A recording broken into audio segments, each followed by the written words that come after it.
Hello there, Noir Frame here, and today we're going to talk about something that was a secret for 30 years straight. Let's unpack that mystery together.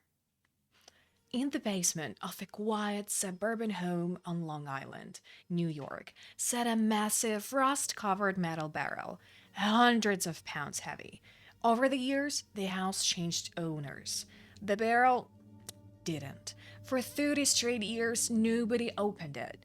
Until one day, curiosity finally got the better of someone. And when they cracked that thing open, they didn't just lift a lid. They unearthed a secret that had been buried for 3 decades. In Nassau County, a homeowner named Cohen had been living quietly in the same house for 9 years. But in 99, he decided it was time to move, and he packed things up. He stumbled on something he hadn't dared touch in nearly a decade: a giant metal barrel. One that would change his life forever. It was Thursday, September 2nd, 1999. Cohen had hired a crew of movers to help clean out the house for the next owner. By sunrise, the moving truck was already outside. The workers passed through the house, lugging furniture, boxing up junk, tossing what needed to go. And then came the basement. That's where one mover spotted it. A massive, rust-streaked barrel covered in faded, unreadable markings. It clearly hadn't moved in years, probably decades. He stepped up, tried to lift it, and nothing. Not an inch. He grunted, cursed, and called for backup. Two more guys joined in. The three of them wrestled with the thing like it was a boss fight. After a ridiculous amount of grunting and groaning, they finally managed to drag it out of the basement and into the driveway. But loading it onto the truck? Forget it. They turned to Colin and basically said, "Dude, this barrel? Not happening. We got it outside. Now it's your problem." When Colin heard the movers complain, something clicked. That barrel? It had been there when he moved in 9 years ago. He thought about getting rid of it back then, but it was way too heavy to budge.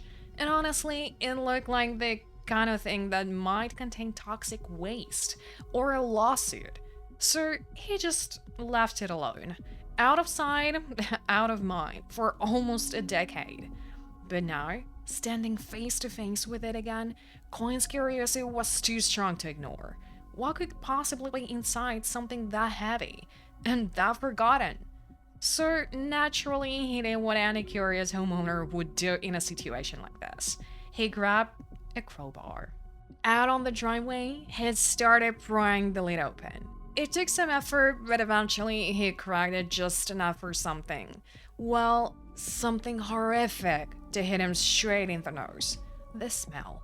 Raw. Decay. Chemical sludge. Instant regret. But curiosity has no chill. Cohen held his breath and kept working at the lid. When it finally popped open, he looked inside and saw darkness. And then a shoe. And next to the shoe, a hand. That was enough.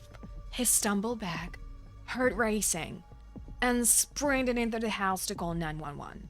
This was no abandoned trash barrel. This was the crime scene. When Nassau County Police received Cohen's call, they arrived at the scene fast, sirens blazing. They didn't waste time. Within minutes, they tapped off the area around the barrel, treating the driveway like it was the center of CSI episode. The quiet neighborhood instantly shattered. Word got out, and naturally, all the neighbors came running. Some were concerned. Most were nosy. People stood around gossiping like they were watching live TV, only it smelled worse. The investigators carefully inspected the barrel, but didn't touch much. Their initial guess? There was a body inside, but rather than poke around and risk ruining evidence, they made the smart call: hold the whole thing back to the lab. Let science deal with the horror. The barrel was 55 gallons in size and weighed a staggering 160 kilograms, over 350 pounds. It took lab technicians nearly 3 hours to remove everything packed inside. What they found? The remains of a woman, fully clothed, but the style? Very vintage, like swinging 60s vintage. Also, inside the barrel, a weird amount of small plastic pellets, black and white, and a slosh of thick green liquid. Chemical analysis later revealed it was dye, industrial grade. Everything inside was soaked, but amid the sludge, they recovered a handbag. And in that bag, a makeup kit, a comb, an eyelash curler, a tattered address book, two metal rings, one engraved with the letters MHR, and a necklace pendant etched with the words to Patrice, Love, Ankle Phil. Among all the items recovered from the barrel, one stood out: the dress book. If investigators could somehow decipher the ink smudged entries, it might hold the key to identify the woman inside. But there was a problem. The book had been soaking in chemicals for decades. It was so soft and degraded you could poke straight through the pages with a pen. Restoration would be painstaking, if possible at all. Meanwhile, the coroner began the autopsy, and the findings were devastating. Inside the victim's body was a fetus, 9 months developed. She had been pregnant right to the end. The cause of death? Multiple blunt force trauma to the back of the skull. It was violent. It was deliberate. And it wasn't just murder, it was double homicide. Investigators scrambled to identify her. They combed through missing person records across New York State, looking for a petite Hispanic woman around 150 centimeters tall, roughly 4 foot 11. But those parameters, way too broad. There were just too many possible matches. The case was officially a cold one, unless something from this barrel, some name, some number, could finally talk. So that team pivoted. Forget speculation. If they were going to find the killer, they had to follow the evidence, and all clues pointed back to that barrel. Back in Nassau County, investigators interviewed Cohen, the man who had discovered the barrel. They needed to know, had he brought it in himself? Cohen said no. In fact, when he moved in back in 1990, the thing was already sitting in the basement like a rusted elephant in the room. He tried to move it, couldn't budge it. And when he saw chemical hazard marking on the side, he did what most sane people would do. He left it alone.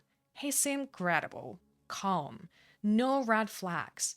Cops ruled him out. That left the property's previous owners. There had been 4 in total. The current owner, Cohen, led them to the third pointing to the second. The second finally named the original homeowner from 1960s, Howard Elkins. At the time, Elkins had owned the house when the barrel was likely stashed. He now lived in, where else? Florida. Retired, quiet, far away from frozen barrels and forensic labs. Investigators began canvassing the neighborhood around the house where the barrel was found, asking longtime residents if they remembered Howard Elkins. Several neighborhoods did. They told police that over 30 years ago, Elkins was a businessman who owned a plastics company in Manhattan. Plastics? Right? That instantly set off alarms, because the barrel had been packed with little plastic pellets. So, could Elkin's company have had anything to do with them? As the case made headlines, it didn't take long for the police to get their first big tip. An anonymous caller phoned in, claiming he knew exactly what the barrel was, and more importantly, who was connected to it. He said, "That barrel was for chemical storage.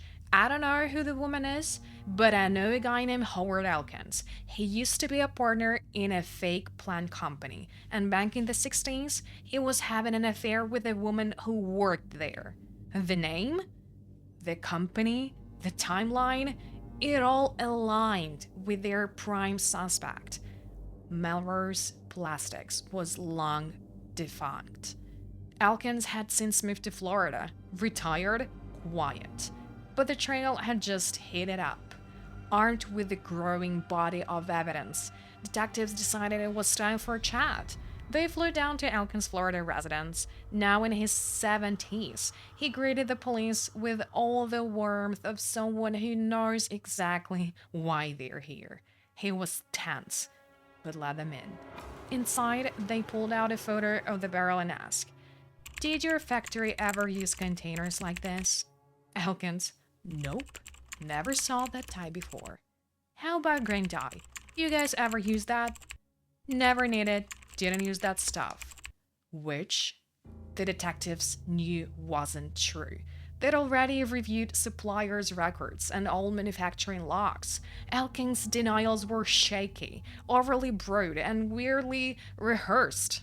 The more he said, the more obvious it became. He wasn't just dodging, he was lying. Detectives then threw out a direct question. "Have you ever had an extramarital affair?" Surprisingly, Elkins didn't deny it. He admitted it. Sort of. "Yes, a long time ago, probably over 30 years. I can't remember her name, her face, weight, height, nothing." A convenient lapse in memory, given what was coming next. The officers then placed a small DNA kit on the table. By the late 19th, DNA testing had become standard in major homicide investigations. If they could get a sample from Elkins, they could determine whether the fetus found inside the barrel had his DNA. That alone would be damning. So they asked, "Would you be willing to give us a sample?" Elkins stood up. His tone shifted. He said the request was inappropriate. Then he asked them to leave. Meanwhile, back in Nassau County, forensic analysts were making progress of their own. The once drenched dress book was finally starting to talk. On one restored page, they found a name written clearly on the second line, Mr. Elkins, along with a Manhattan address and phone number. Another page revealed a different name, Kathy Andrade. A phone number was listed beneath it. Amazingly, when detectives dialed that number, it still worked. Kathy had lived in the same apartment for over 30 years and kept the same landline. Within minutes, they reached her. Detectives explained why they were calling. They laid out the discovery of the barrel, the body, the fetus, the Manhattan address, the connection to Mr. Elkins. Kathy didn't hesitate. She said she knew who the woman was. Her name was Reina Angelica Moroccan. Kathy explained that Reina was from El Salvador. She came to New York in the mid-1960s to build a better life. Back then, Kathy was an ESL teacher, and Reina had been one of her brightest students. Kathy said that she and Reina were close in age when they met, which made it easy for them to become friends. As she spoke, her voice cracked and tears welled up. Back in 1966, Reina was 25 years old when she came to New York from El Salvador, completely on her own, chasing a dream. She enrolled in English classes, which is where she met Kathy. Later, she signed up for fashion design courses too. She lived alone in a small apartment, working hard, studying harder. She had ambition. She wanted to make it in America and someday become a citizen. Before Anna disappeared, Kathy recalled that she had confided in her. She was pregnant. She didn't say who the father was. Kathy asked her, "Is he going to marry you?" Raina replied, "Yes, he said he would." But there was a complication. The man was married and had 3 children. Still, Raina believed him. She believed he cared. Then came the day it all unraveled. Raina called Kathy, her voice shaken. She told her, "He's not going to marry me. I finally realized that." She explained that she had called the man's home. His wife had picked up, and Raina told her everything about the affair, about the baby. Soon after, the man called Raina back. He was furious. He threatened to kill her. He told her she had ruined everything and he would never forgive her. Rena was terrified. She called Kathy again, trembling, and over she kept repeating the same line. I made a big mistake. I made a big mistake. After that terrifying call, Kathy was too worried to sit still. She headed straight to Rena's apartment. When she arrived, the front door was unlocked. She let herself in. The place was quiet. Everything was in its place, except Rena. Kathy called out for her, searched the rooms, checked every corner. Nothing. No notes, no sign, no clue. So she waited. 3 hours, no one came home. Her concern grew into panic. Eventually, she walked to the nearest police station and reported Rena missing. The officer at the desk asked, Are you family? No, Kathy replied. I'm a friend. She's pregnant. The cop shrugged. Maybe she went shopping. That was it. Chase dismissed before it even started.